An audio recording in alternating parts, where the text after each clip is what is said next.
Alors mes chers amis, c'est avec immense plaisir qu'on va commencer l'étude des lois qui concernent le Maaser Sheni. Et je peux vous dire, mes chers amis, de ma petite expérience, que ces halachot-là passionnent énormément de nos contemporains. Il y a énormément de personnes qui n'habitent même pas en Israël. Et dès qu'on leur parle du Maaser Sheni, de la fameuse pièce mystérieuse, dans laquelle il y a la sainteté du fruit qui va transiter. Ensuite, on va devoir prendre cette pièce et l'abîmer, la jeter à l'eau. Ces halachot-là passionnent beaucoup de personnes. Alors, on va, Bezrat Hashem, essayer d'expliciter ces halachot et d'en parler de façon circonstanciée. L'une des raisons pour lesquelles je tiens vraiment à en parler de façon claire, nette et précise, c'est qu'il y a pas mal de personnes qui ne savent pas comment elle fonctionne, cette pièce. Et il y a plein de personnes, par exemple, qui me disent « Rav, écoutez, moi je ne connais pas les lois de la pièce, donc est-ce que je peux faire en sorte que la sainteté qui se trouve dans mes fruits aille directement sur votre pièce à vous ?» Et moi, j'accepte. Il y a beaucoup de personnes qui me disent « Rav, est-ce que moi aussi je peux avoir cette fameuse pièce et faire en sorte de m'en servir pour le Maaser Sheni ?»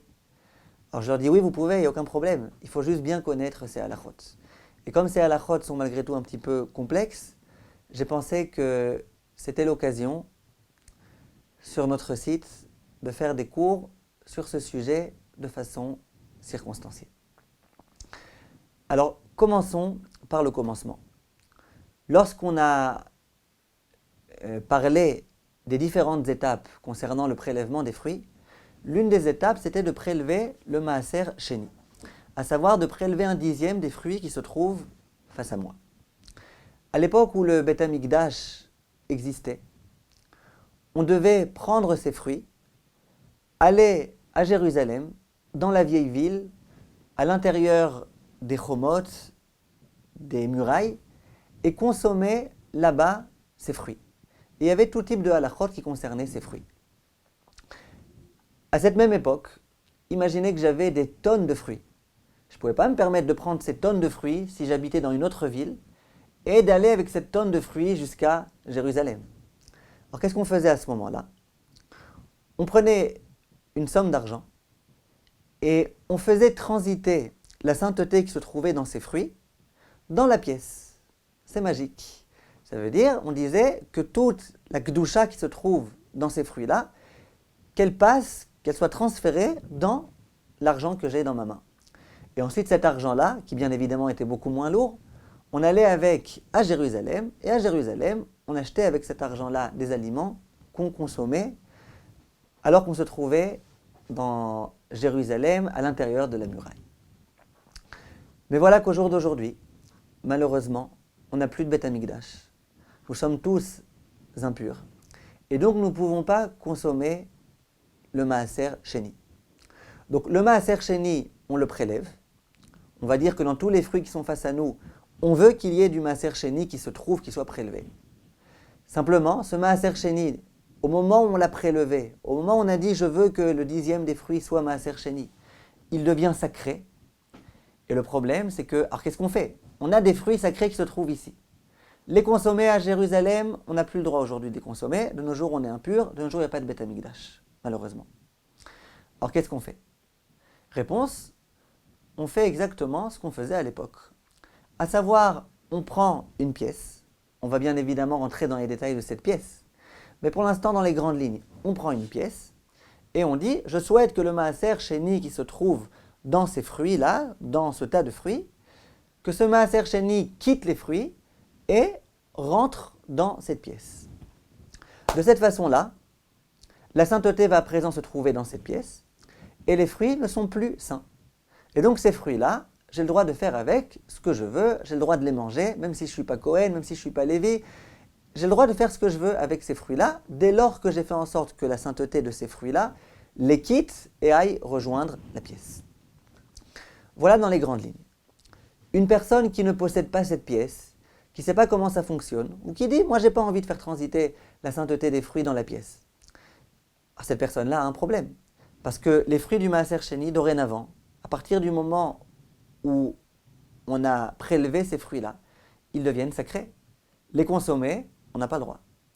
Alors une personne qui souhaite ne pas faire transiter la sainteté dans une pièce, cette personne-là, il va falloir absolument qu'elle brûle ses fruits. Les consommer, elle n'a pas le droit, il faut qu'elle les brûle, ou alors, il faut qu'elle les enterre, ou alors, dit le Chazon Ish, qu'elle les prenne, qu'elle les mette dans un sachet, soigneusement, et qu'elle jette ce sachet à la poubelle de façon respectueuse. Donc voilà la halakha dans les grandes lignes. Il faut savoir que la halakha est que de nos jours, où de toutes les façons, on ne consommera pas les fruits. L'usage, c'est de faire en sorte que la sainteté qui se trouve dans ces fruits-là soit transférée dans ce qu'on appelle en hébreu une prouta. Ça veut dire une toute petite pièce. Dans les pièces, il y a des pièces. Il y a des pièces de 1 euro, il y a des pièces de dizaines d'euros, d'un dixième d'euro. Il y a des centimes. Imaginez que j'ai face à moi, j'avais vraiment 1 tonne de fruits. Donc le dixième de cette tonne, c'est des grandes sommes. Ça vaut cher. Eh bien, j'ai malgré tout le droit. Toute cette grande somme de fruits qui va se trouver ici, j'ai malgré tout le droit de faire en sorte que toute cette grande somme quitte les fruits et transite dans une toute petite pièce. Dans un dixième, dans 10 centimes d'euros si je veux. Dans 10 agourot en Israël. Pourquoi ? Parce que telle est la halakha, au jour d'aujourd'hui, on considère que même une grande somme peut être transférée dans une toute petite pièce. Telle est la coutume, comme ça écrit le Rav Nissim Karelitz, et comme ça nos grands maîtres conseillent de faire. Ça, c'était un premier point très important. Imaginez que je me dise, bon, alors si déjà, je vais faire en sorte que la sainteté transite même dans moins qu'une prouta, même dans une pièce qui vaut moins qu'une prouta, ça ne fonctionne pas. Il faut au minimum qu'il s'agisse d'une prouta. Alors, rentrons déjà dans les détails. Qu'est-ce qu'une prouta ? On dit c'est une toute petite somme. Alors c'est combien ? Il est écrit dans la halakha qu'une prouta, c'est 1/40 d'un gramme d'argent. Quand vous allez dans une bijouterie et vous vous renseignez, combien ça coûte 1 gramme d'argent ? Et ça, bien évidemment, ça dépend beaucoup du cours de l'argent. Il faut savoir environ, cette année, ces mois-ci, quel est le cours de l'argent.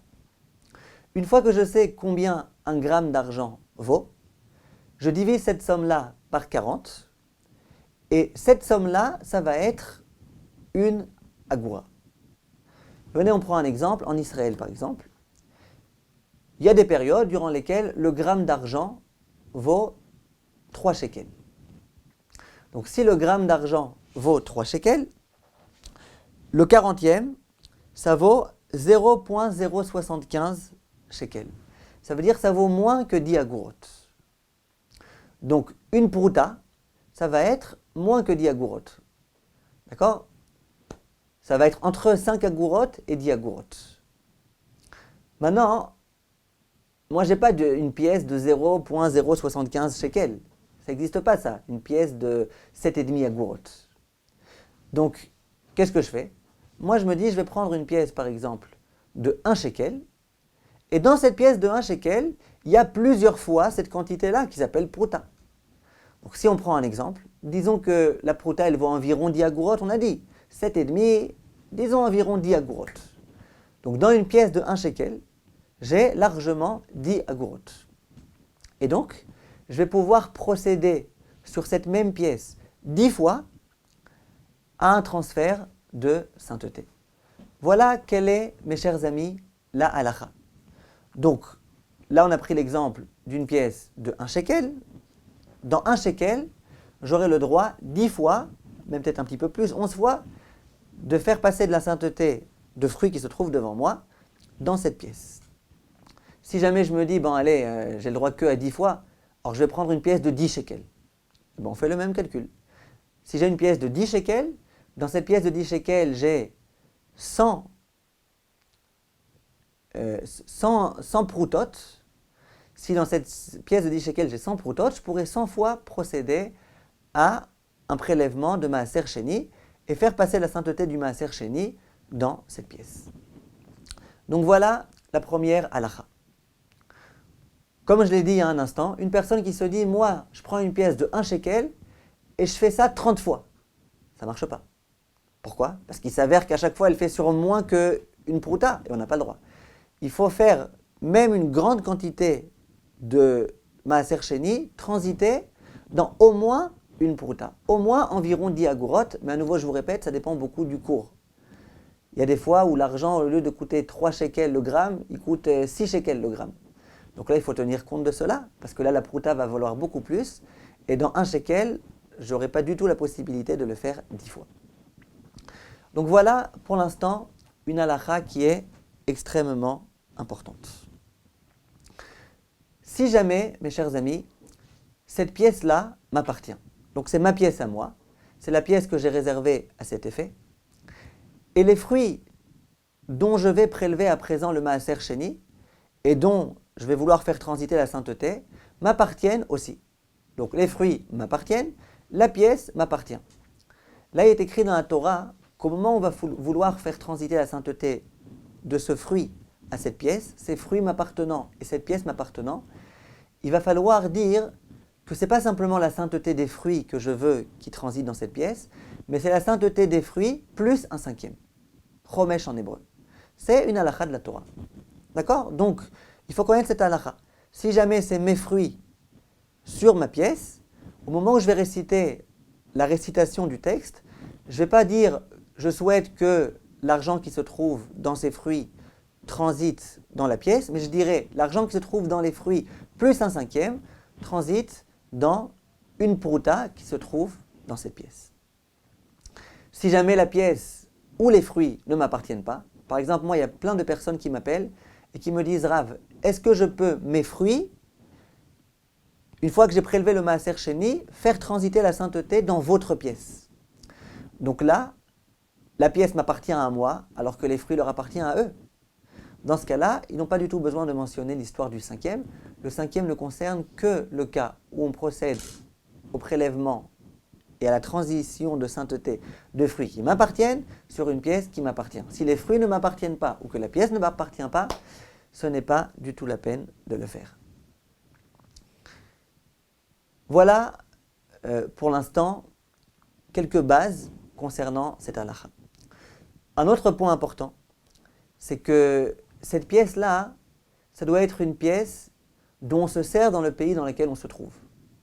Donc là, par exemple, j'ai pris un shekel en Israël. Le shekel, on le trouve sur le marché, on peut s'en servir. C'est une pièce dont on peut se servir. Imaginez que je me trouve en Israël et que je souhaite faire passer la sainteté des fruits du maaser sheni sur une pièce d'un autre pays. Ai-je le droit de le faire ou pas? Dit la halakha, non. Il faut que dans le pays dans lequel je me trouve, cette pièce puisse être utilisée, qu'on puisse vraiment acheter des choses avec et que dans tous les magasins, on reconnaisse cette pièce. Si jamais je me trouve avec une pièce qui n'est pas reconnue dans l'endroit dans lequel je me trouve, eh bien, c'est un problème et on n'aura pas le droit de le faire. Question donc qui va se poser. Il y a des personnes qui m'appellent, qui se trouvent en France. Et elles me disent, Rav, j'ai des fruits qui viennent d'Israël, j'aimerais procéder au prélèvement du maaser sheni. Est-ce que je peux ensuite transférer la sainteté du maaser sheni sur votre pièce à vous, pour pouvoir ensuite consommer ces fruits du maaser sheni? Quelle est ici la problématique? Ces personnes-là se trouvent en France. En France, allez avec un shekel dans les magasins, vous ne pourrez rien faire avec. Donc, ce shekel-là, concernant ces personnes-là, il n'a aucune utilité, aucun usage. Simplement pour moi, qui me trouve en Israël, je peux me servir de cette pièce-là. Donc comment on considère cette chose-là? Est-ce qu'on considère que puisque moi je me trouve en Israël, et que moi j'ai quoi faire avec cette pièce-là, bien que les personnes qui vont procéder au prélèvement se trouvent en France, eh bien ça fonctionne? Ou est-ce qu'on dit non, non, non, il y a un grand problème là. C'est que eux, il faut qu'ils fassent sur 1 euro. Or, moi ce que j'ai dans ma main, c'est un shekel. Dit le Sefer Mishpete Eretz, il rapporte des preuves qu'il n'y a aucun problème, puisque pour moi qui me trouve ici, cette pièce, elle est bonne, et que cette pièce est dans mon appartenance, et que ces personnes-là me demandent juste de pouvoir se servir de ma pièce, là, il n'y a aucun problème, ils peuvent se servir de cette pièce-là, bien que cette pièce-là, c'est un shekel, et qu'eux se trouvent en France, et qu'en France, ils ne peuvent rien faire avec un shekel. Ensuite, il faut savoir un autre point important. Imaginez que je n'ai pas envie de me servir d'un shekel, mais j'ai envie de me servir d'un billet. Je prends un billet de 20 shekels, je prends un billet de 100 shekels, et je souhaite m'en servir. Or, les décisionnaires se sont penchés sur la question. D'une part, il est écrit dans le passouk, dans le verset « Vetsarta bakesef » qu'il faut se servir d'argent. De l'argent, c'est une pièce. De l'argent, c'est du métal. Simplement, d'autre part, on pourrait dire que non. On peut dire que dès lors que ce billet est là, eh ben, on peut s'en servir pour acheter des choses. On peut commercer avec. Donc ce billet-là, c'est comme de l'argent. En pratique, l'opinion du Chazon Ish, l'opinion du Rav Ovadia Yosef, c'est de dire qu'il faut forcément se servir soit d'argent, soit qui est en argent vraiment, soit d'argent qui est en métal, ça veut dire les pièces qu'on connaît au jour d'aujourd'hui. Mais se servir comment ça s'appelle, de billets, ça, sûrement pas. Ça, l'habitude, c'est de pas le faire. Cette même question a été posée concernant le pidyon haben, pour le rachat d'un bébé. Est-ce qu'il faut forcément le faire avec des pièces d'argent, ou est-ce qu'on peut le faire avec des billets, avec des chèques, etc. En pratique, concernant le maaser, on essaye de faire vraiment transiter la sainteté sur une pièce en bonne et due forme. Voilà, on va continuer la prochaine fois, vous inquiétez pas, je sais que vous avez encore plein de questions. Et pour l'instant, on n'a pas encore parlé de tout, donc à la prochaine fois, Bezrat Hashem. Kol Tov, et merci de votre attention.